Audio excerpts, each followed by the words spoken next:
Bismillahirrahmanirrahim. Assalamualaikum warahmatullahi wabarakatuh. Bapak-bapak, ibu-ibu, mas-mas, mbak-mbak, khususnya adik-adikku sekalian yang dirahmati Allah dimanapun Anda berada.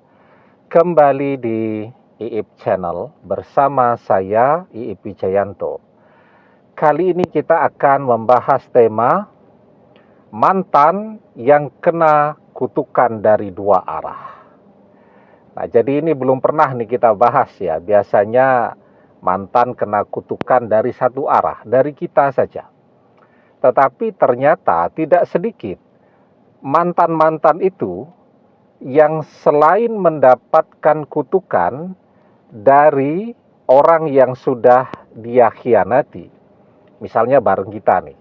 Mantan mengkhianati kita, otomatis kan kita mengutuk dia, kita marah, kita mendoakan yang buruk untuk dia. Tetapi dari arah yang lain, mantan juga kena kutukan. Misal orang ketiga yang bersama mantan, atau yang mantan dekati itu, atau yang merebut mantan dari kita, itu juga punya suami ataupun punya istri, ya. Nah, otomatis kan suami atau istri yang merasa suami atau istrinya sudah direbut dari dia, dia tidak cuma mengutuk suami atau istrinya, tetapi juga mengutuk orang ketiga. Jadi dalam hal ini, selain mengkhianati kita, mantan juga menjadi perusak rumah tangga orang lain. Menjadi orang ketiga di dalam rumah tangga orang lain yang secara otomatis akan mengundang kutukan pula untuk mantan. Jadi mantan akan mendapatkan kutukan dari dua arah, ya, dari kita dan dari suami ataupun istri dari orang ketiga yang sekarang bersama dengan mantan. Nah, dan yang namanya kutukan atau doa yang buruk ya, ini kalau teman-teman yang sudah mengikuti channel kita ini cukup lama tentu sudah tahu karena sudah sering kita bahas. Tapi bagi teman-teman yang baru menemukan channel ini, mesti bertanya-tanya, apakah mengutuk itu diperbolehkan? Apakah berdoa yang buruk itu diperbolehkan? Jadi secara umum memang tidak diperbolehkan. Kecuali bagi orang-orang yang terzolimi. La yuhibbullahul jahra bisu'i minal qauli illa man zulima. Wa kanallahu sami'an alima.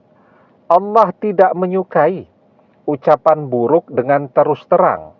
Illa man zulima, kecuali bagi orang-orang yang terzolimi. Wa kanallahu sami'an alima, dan Allah maha mendengar dan Allah maha mengetahui. Ya, nah jadi yang boleh berdoa yang buruk, yang boleh mengutuk itu adalah orang-orang yang terzolimi. Kutukan doa yang buruk dari orang yang terzolimi itu adalah sesuatu yang mustajab. Dakwatul mazlumi mustajabah. Wa in kana fajiran fafujuruhu ala nafsih. Doa orang yang terzolimi itu mustajab, akan terjadi. Meski yang berdoa itu adalah orang yang fajir. Orang yang fajir itu adalah orang yang malas ibadahnya, banyak dosanya, gemar maksiatnya. Nah, itu namanya orang fajir. Karena kefajiran yang dia lakukan, dosanya di hari kiamat nanti.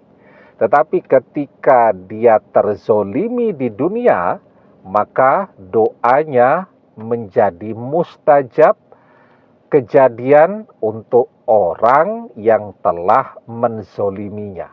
Jadi bayangkan saja bagaimana tuh hidup mantan sekarang. Ketika dia mendapatkan kutukan dari dua arah.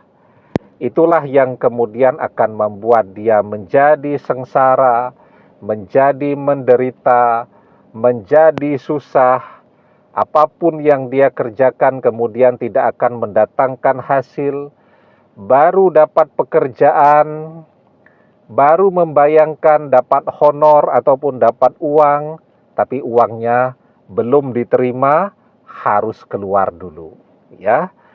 Baru membayangkan uangnya, tiba-tiba pekerjaannya di-cancel, dan seterusnya.